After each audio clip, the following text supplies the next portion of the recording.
Hello everyone, this is Professor Suarez bringing you video 2 for social media marketing. I'm very excited to bring you this class and let's go ahead and get started. So some quick updates. Assignment 1 is now open. Make sure that you go ahead and check out on Moodle how to go ahead and finish that up if you haven't done so already. Make sure you finish the quiz also for week 1. There's only one attempt, so the first attempt will be graded. If you go ahead and try to resubmit it, it'll show up that on my side that you tried multiple times. So, don't even try. It doesn't change the fact. Whatever grade you get is what you get. Video and sound quality may be reduced, and this is just for the sake of timing for the video, so that way I'm able to give you more videos in quicker succession. Scripts will also be posted on the Moodle page for some of the videos. This video doesn't have a script. It's pretty much ad-lib, and it's just, again, for the sake of getting the content to you, so that way you could go ahead and get the assignment started.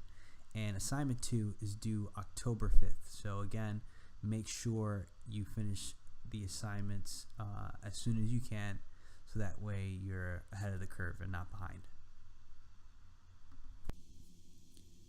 So now we're going to go over Chapter 2, which discusses how Fortune 500 companies typically use social media marketing. And the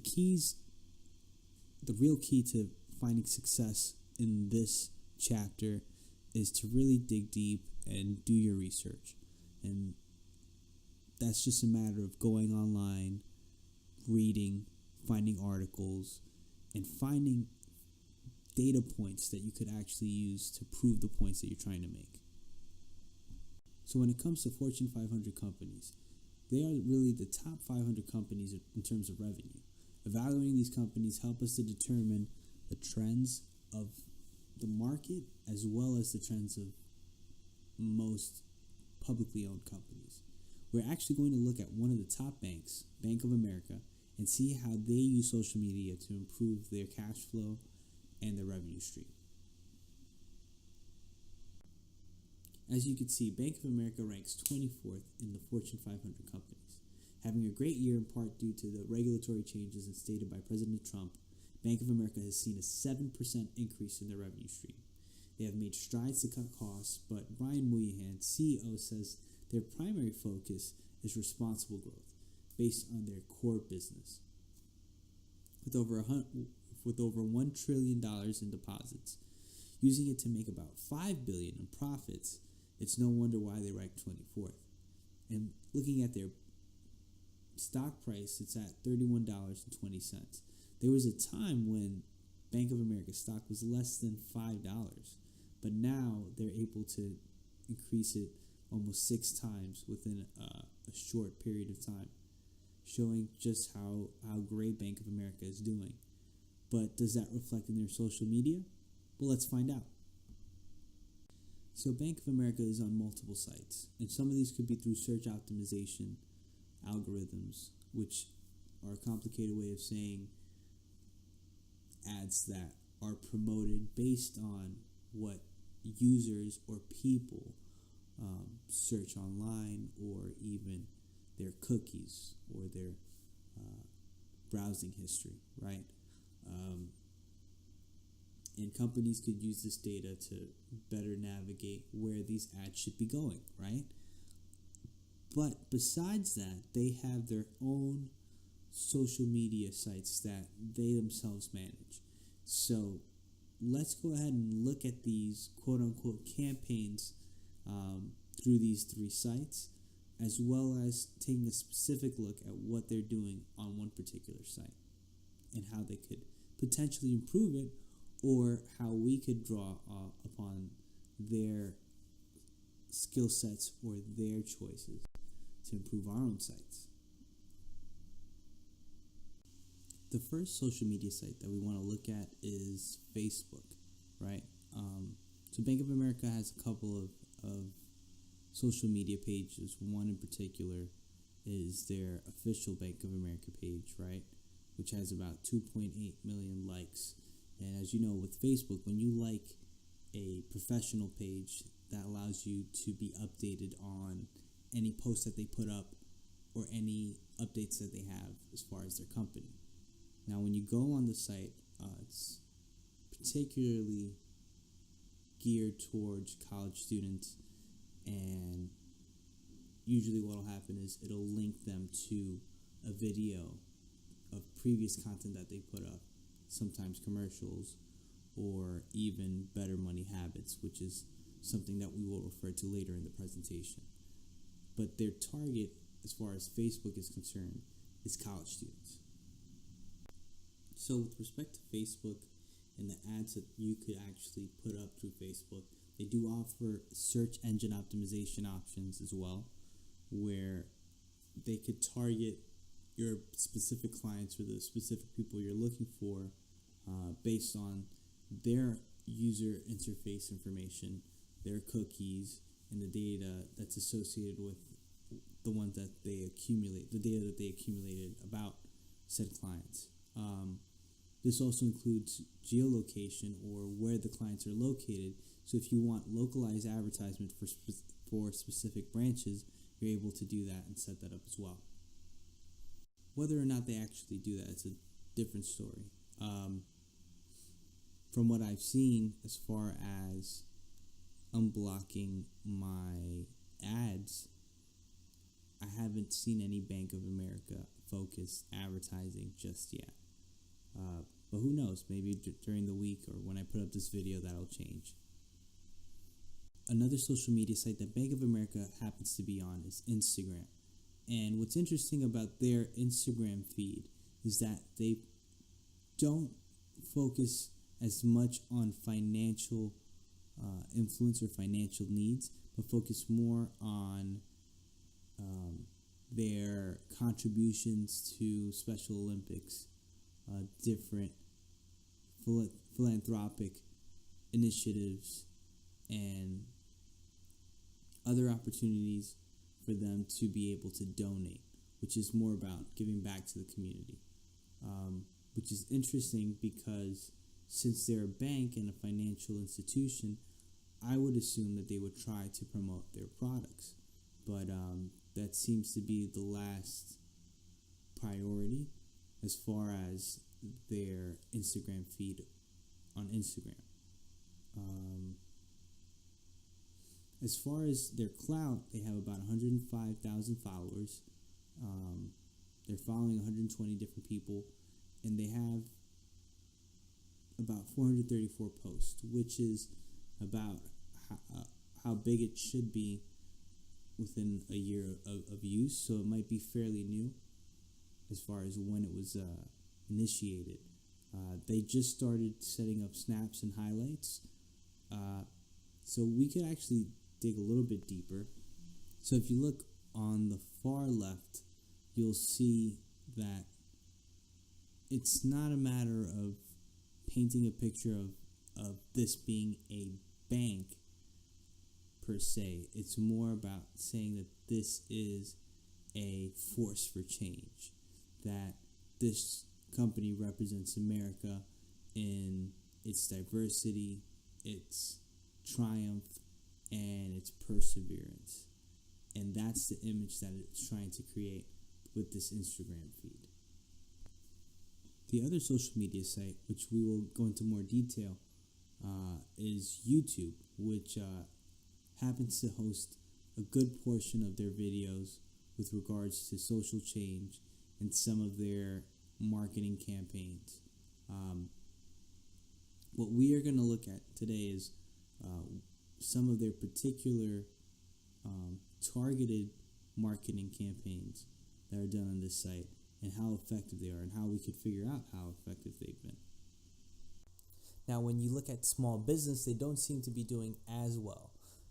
If you look at the far left, where you have More to Love Yoga, Bank of America small business, they only have 77 views. And here they're targeting specifically entrepreneurs and small businesses to try to attract that revenue stream.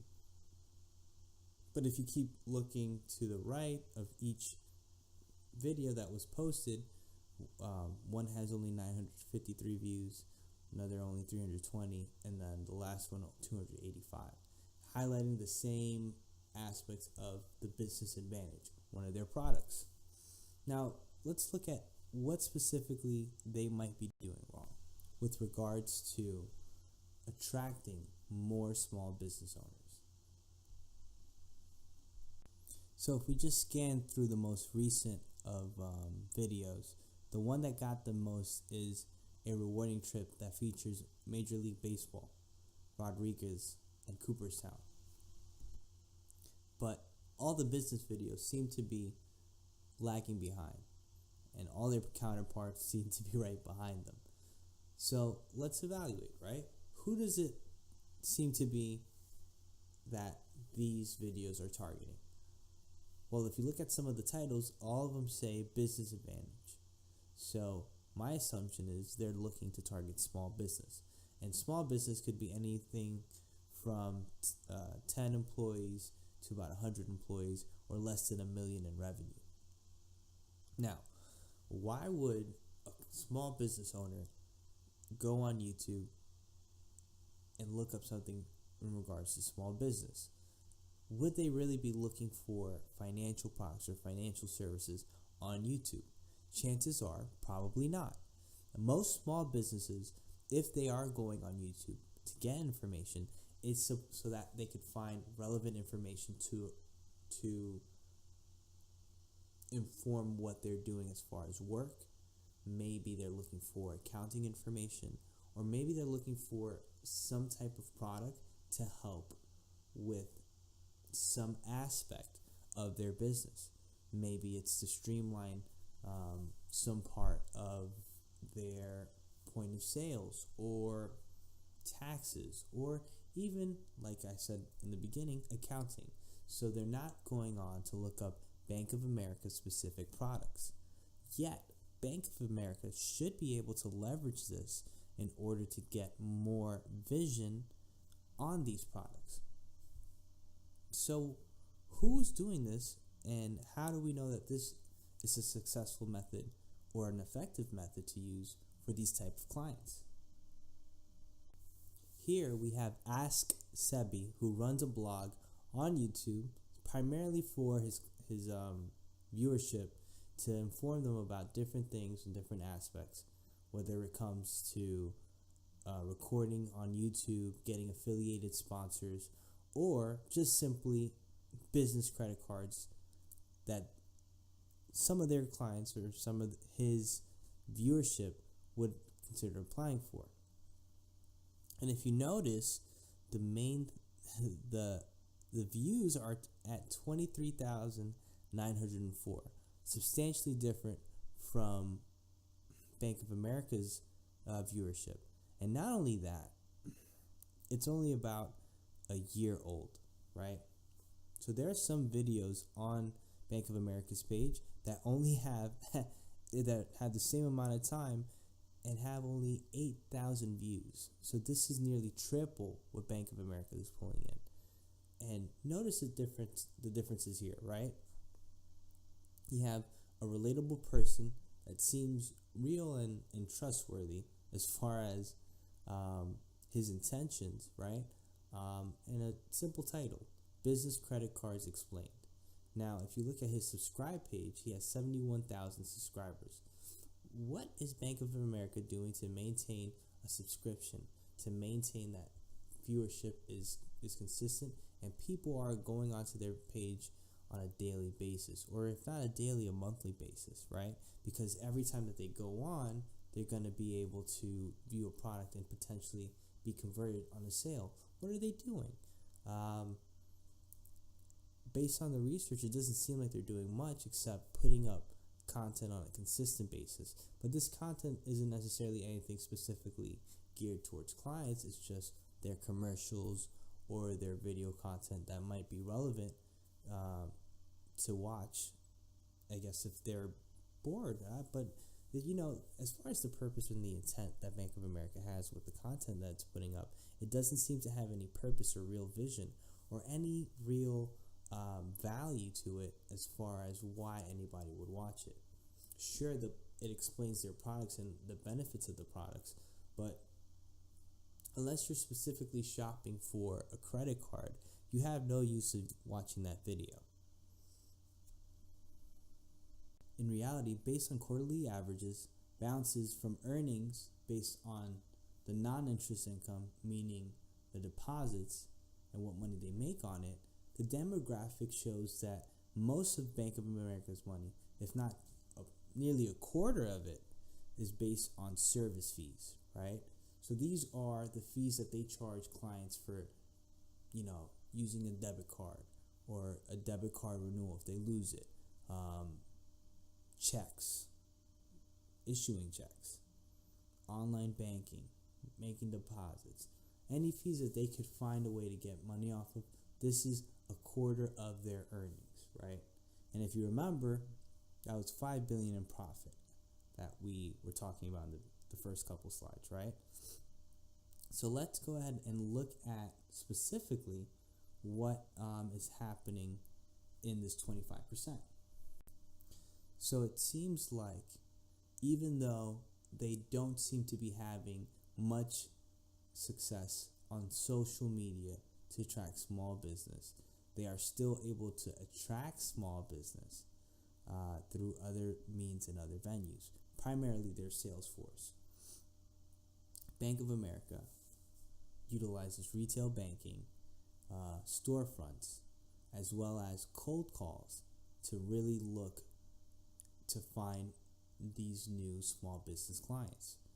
This may even include going door to door and talking to these clients with, aggressive and assertive manner to try to get them to buy into these products or these services. Regardless of what the case is, it doesn't seem like the traffic is coming in through social media.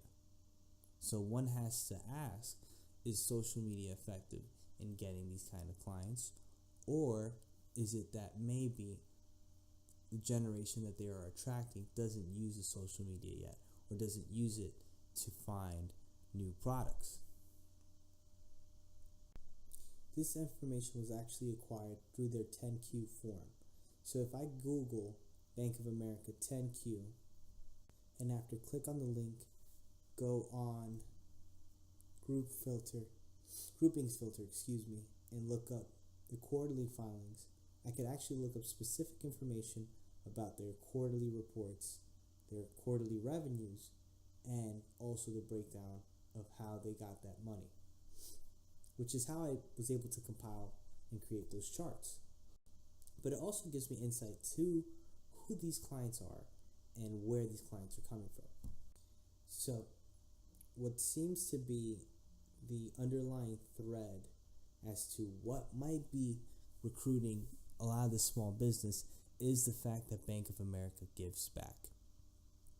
Not only to the most marginalized groups, but to the community as well. So by giving back, they actually show a side of themselves that is likable and trustworthy. Some of the key foundations to whether or not you buy into a product or a company. Now, when we look at the Khan Academy and Bank of America coursework, this is a personal finance course that highlights some of the key features to personal finance and also developing your own financial acumen. What's great about this is not only does it promote personal finance and some of the habits necessary to be successful with personal finance, but it also exposes potential clients to the products that Bank of America has. My one pet peeve, though, is the fact that they don't have this content on YouTube, which I think is a huge disservice for them because it allows them to have more viewership and more visibility as far as what they're trying to provide. Now, the downside of providing it on YouTube is their competition could easily begin to advertise on their content, unless it specifies not to. But in some cases, that might not even be a choice that they have. So Bank of America, unfortunately, can't take advantage of using YouTube fully without acquiring some risk. So let's recap.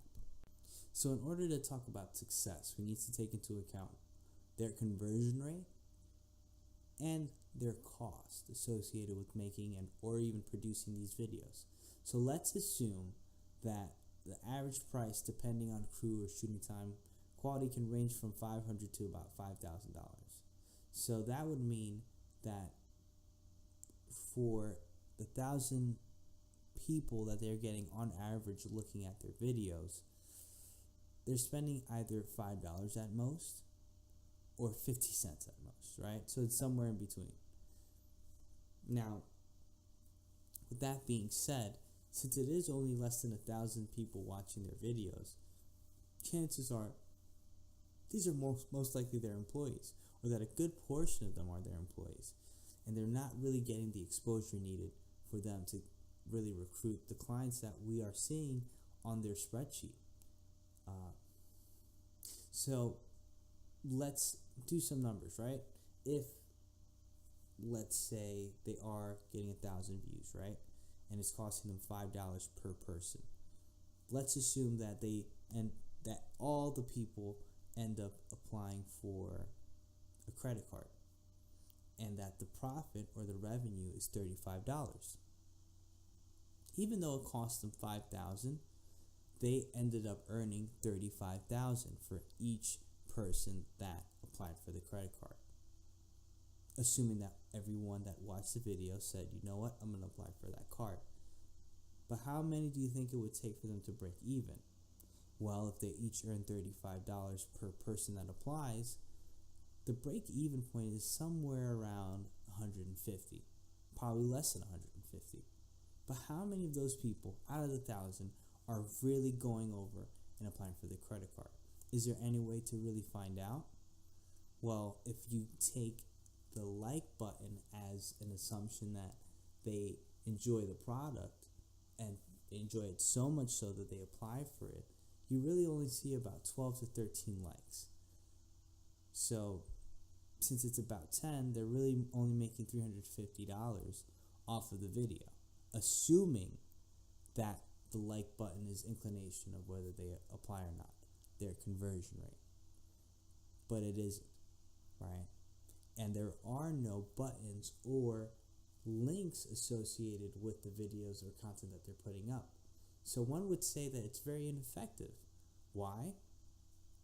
Because you have YouTubers who are making videos about business credit cards that are getting nearly 8 times more viewership than some of their best videos. I'm sorry, nearly 3 times more viewership than some of their best videos. Lastly, when compared to other social media leaders, they don't have the accessibility to some of their products. Some of these social media leaders have affiliated sponsors that allow them to have a promo code or even have links to their online stores to allow their users to become clients and buy some of the products that these clients are interested in. And yet Bank of America, a Fortune 500 company, does not have these type of interfaces or utilities accessible to their clients. But based on the spreadsheet, it doesn't seem like they need them. So with that being said, this is just one simple review of what Fortune 500 companies are doing. And unfortunately, what you're seeing is some of the downside as to what they're doing incorrectly. But one thing to note, because we did review Facebook and Instagram, it does seem like a part of that aspect that's actually recruiting them, or recruiting the clients that they need, is the fact that they're tailoring their digital image to be an image of a caring and socially conscious firm that's involved in the community and giving back. And maybe that might be what's actually getting these small businesses. But with that being said, my name is Professor Suarez, and this is just a little insight to what I personally expect you guys to bring to the table when you do your assignment 2 and look at these Fortune 500 companies. I hope this video was helpful. If you have any questions or want to follow up with me about what exactly I expect, you could feel free to contact me via email, or you could give me a call, and I'll be happy to help you with that assignment. Again, this is Professor Suarez bringing you video 2. Thanks for tuning in. Take care.